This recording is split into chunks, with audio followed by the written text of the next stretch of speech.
My name is Cassandra Hayes, and what I am about to share with you completely transformed my life on a fateful day, March 15th, 2023. That day, I didn't merely have a near-death experience, I truly died for 15 minutes. During those fleeting moments, Jesus Christ himself unveiled profound truths about the divine purpose and spiritual legacy of Black people. He commanded me to deliver this revelation to the world, and I cannot overstate how these truths will shake you to your very core. But before I reveal these extraordinary insights, you must first understand the path that led me there. It was a chilly evening, with a light drizzle making the streets slick, as I headed to the evening prayer meeting at my local church. I had been a devoted Christian and an active church member for over 3 decades. My faith had always been a cornerstone of my life, though at times I wrestled with questions of identity, questions about race, spirituality, and the connection between them that seemed shrouded in mystery. That evening, I was running slightly behind schedule. It was 6:45 p.m. when I glanced at my watch, feeling the pressure to arrive on time. Sister Pauline had asked me to lead the opening prayer, a responsibility I took seriously. I knew how much she valued punctuality, and I didn't want to let her down. As I approached the intersection of Elmwood and Birch Street, everything changed in the blink of an eye. A truck barreled through the red light at high speed. Though I instinctively swerved to avoid the collision, there was no escape. The crash was catastrophic. The screech of tires, the violent clash of metal, and the shattering of glass were deafening. Then came the silence. It was a silence unlike anything I had ever known. Time seemed to stand still as I felt myself being gently lifted, weightless, from my broken body. The searing pain disappeared, replaced by a profound sense of calm and peace that washed over me like a warm embrace. When I opened my spiritual eyes, I found myself in a place that transcends earthly understanding. It was not merely a space. It was an endless expanse of radiant, pure light stretching infinitely in every direction. The light wasn't harsh or blinding. It was warm and soothing, carrying a sense of belonging that reached the depths of my being. Standing before me in indescribable glory was Jesus Christ himself. His presence was overwhelming, yet not in a way that inspired fear. Instead, it filled me with awe and a love so pure it brought me to tears. His appearance was both familiar and otherworldly. His eyes radiated the wisdom of eternity, and his gentle smile communicated an infinite compassion that words cannot capture. "Welcome, Cassandra," he said, his voice a perfect blend of authority and tenderness. "There are truths you must learn, truths that have been hidden and distorted for far too long." Tears streamed down my spiritual face as his words resonated deeply within me. I felt an overwhelming sense of purpose as he approached me. His love was unlike anything I had ever experienced, filling every fiber of my being. "My child," he continued, "you have carried burdens and questions about your heritage and your people's place in my divine plan. Today, I will show you truths that will bring freedom from misunderstanding and prejudice." At that moment, I knew that what I was about to witness would change not only my life, but also the lives of many others. I felt a profound sense of responsibility as Jesus prepared to reveal answers to questions that had weighed on my heart for years. Jesus extended his hand toward me, and suddenly, I was engulfed in a series of vivid, breathtaking visions. They unfolded like an intricate tapestry, each thread revealing a story far richer and more profound than anything I had ever imagined. He began by addressing a question that had long troubled my heart. "The curse of Ham," he said, reading my unspoken thoughts, "is one of the most misinterpreted aspects of my word. It has been twisted to justify oppression and unspeakable cruelty. But it was never my intention." As his words resonated, a new vision came into focus. I saw the ancient world in its vibrant glory. Ham and his descendants appeared before me. not as the cursed and downtrodden figures history had painted, but as leaders of thriving civilizations. "These are the children of Ham," Jesus explained, gesturing toward the vision. "I beheld mighty kingdoms rising in Africa, filled with people who possessed unparalleled spiritual wisdom and understanding. They were architects of great cities, innovators in art and science, and stewards of profound divine truths. The curse pronounced by Noah," Jesus continued, "was specific to Canaan, not a condemnation of all Ham's descendants. It was never about skin color or race. It was about particular choices and their consequences. The truth has been obscured by human prejudice, but I will restore it." The vision shifted, and I saw the intricate spiritual practices of these ancient African civilizations. Contrary to how they had often been portrayed, as primitive or superstitious, Jesus showed me their practices in a new light. These were sophisticated expressions of divine connection, rooted in a profound understanding of God's creation.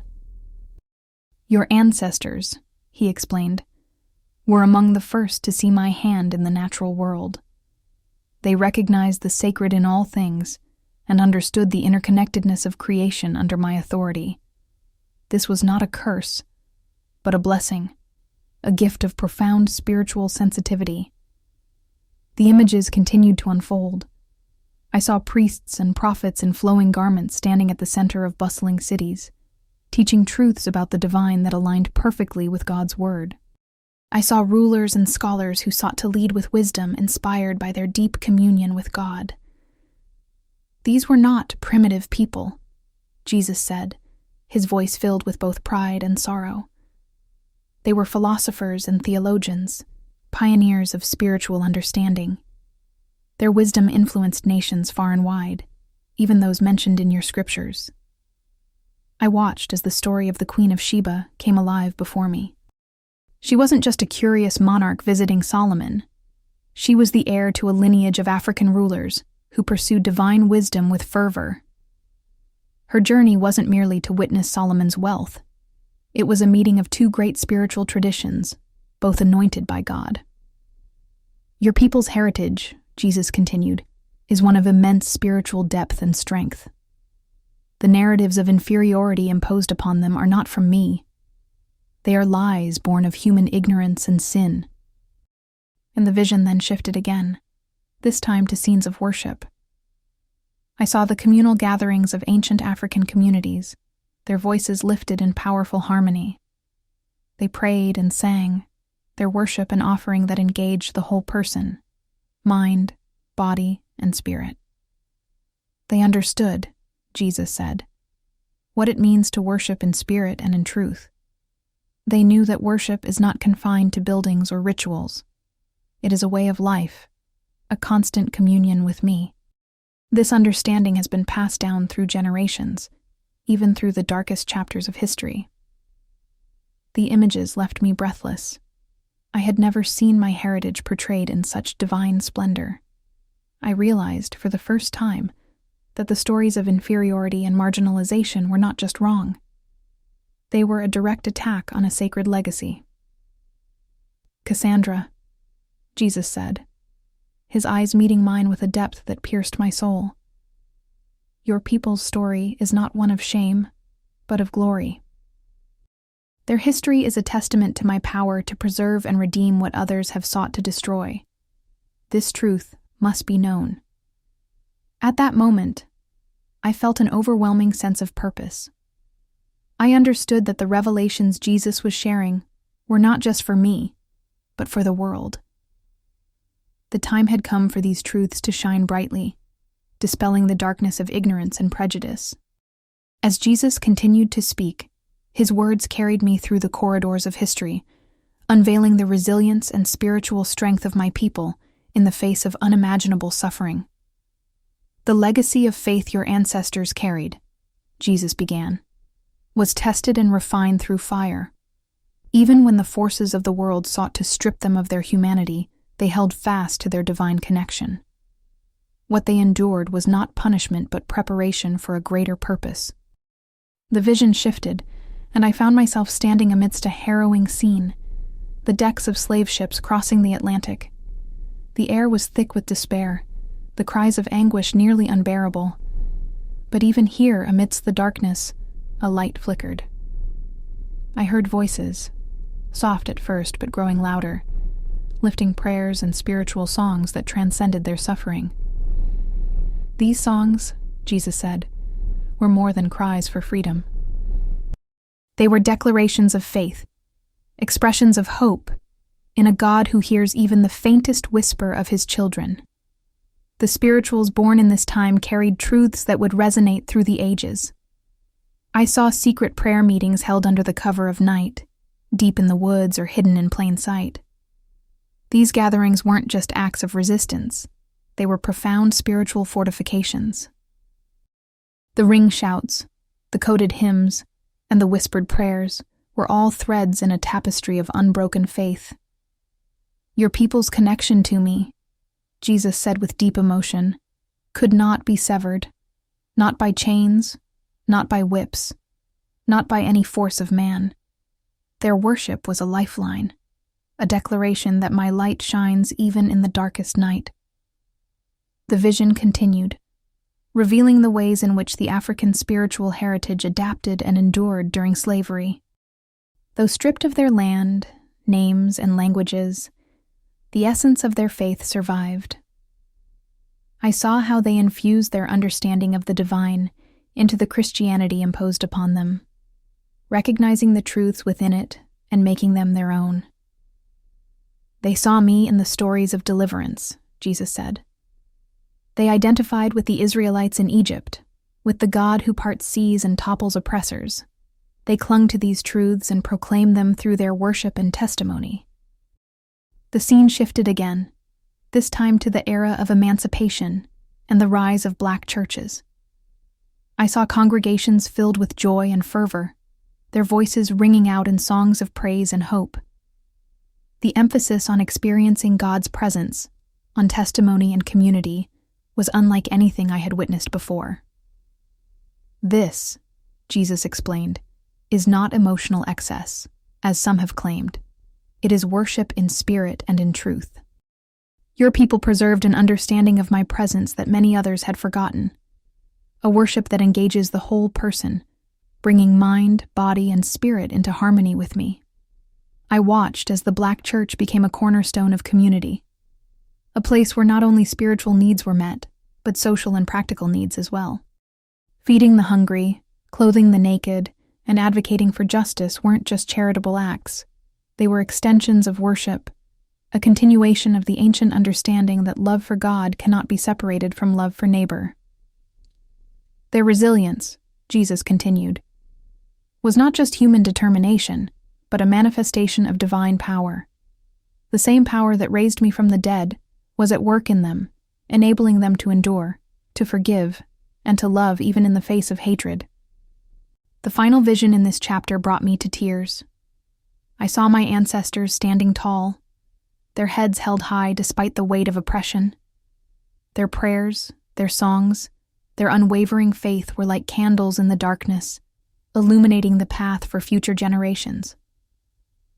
Cassandra, Jesus said, his voice filled with tenderness. The suffering of your people has been transformed into a testimony of my faithfulness.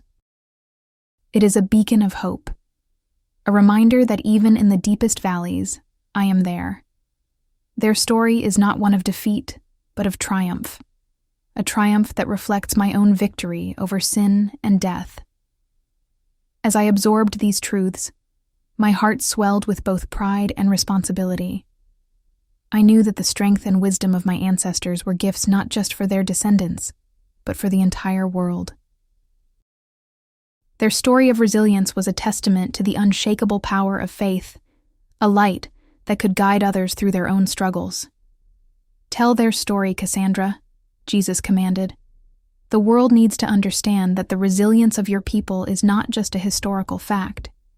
It is a spiritual truth, a testimony to the power of my love and the depth of their faith. Their song must continue, for it carries my light into the world. As the visions began to shift, Jesus' tone grew more solemn, yet filled with anticipation. I felt the weight of his words as he spoke about the future, about the divine purpose and destiny of my people. "Cassandra," he began, "your people's story is far from over. What has been preserved through centuries of struggle and faith is not just for their sake, but for the sake of all humanity. There is a unique role they will play in the times to come." Before my eyes, I saw a future where the spiritual wisdom of Black people became a guiding light for others. Communities around the world, faced with turmoil and uncertainty, sought the strength, resilience, and faith embodied in their history. "Through suffering," Jesus explained, "your people have learned to trust me in ways that few others have. They have developed a deep understanding of spiritual warfare, of how to stand firm in faith when everything around them seems to fall apart. This knowledge will be crucial as the world faces greater trials." The vision showed leaders, teachers, and worshipers rising from within Black communities, their voices carrying messages of hope, perseverance, and divine truth. Their testimonies and songs resonated far beyond cultural or racial boundaries, touching hearts across the globe. "Your ancestors' ability to see me even in the darkest hours," Jesus continued, "has forged a faith that cannot be broken. This faith will inspire others to stand firm in the face of dehumanizing systems and to resist the forces that seek to divide and destroy. The lessons learned through their journey will become a blueprint for navigating the challenges ahead." I saw how the deep emphasis on communal worship, testimony, and action, hallmarks of Black spirituality, would serve as a beacon for the global church. It was a reminder that worship is not confined to rituals or buildings, but is a living, breathing expression of faith. "Your people have preserved the truth that worship engages the whole person, body, mind, and spirit," Jesus said. "This understanding will help rekindle a passion for true worship in my church, drawing hearts back to me." Then, Jesus revealed something even more profound, a special honor awaiting Black believers in the coming kingdom. "Those who have been last shall be first," he said, his voice filled with both promise and reverence, not as a reversal for vengeance, but as a reflection of their faithfulness. Through their journey, they have come to reflect my own character: love in the face of hate, forgiveness in the face of injustice, joy in the midst of sorrow. I saw glimpses of the kingdom to come, a place where the unique spiritual qualities shaped through Black suffering, perseverance, compassion, and an unshakable trust in God shone brightly. These qualities weren't seen as weaknesses but as treasures, reflecting Christ's own nature and glorifying God's power to transform pain into beauty. "Cassandra," Jesus said, his gaze piercing my soul, "the strength and wisdom preserved in your people are gifts for the world." Their story is not just about the past, it is about the future. Their ability to love, to forgive, to endure, and to worship, even in the darkest moments, will help prepare my church for what lies ahead. As the vision began to fade, Jesus placed his hand over my heart. "Remember this. The preservation of your people has been for a divine purpose. They are not forgotten. Their suffering is not in vain.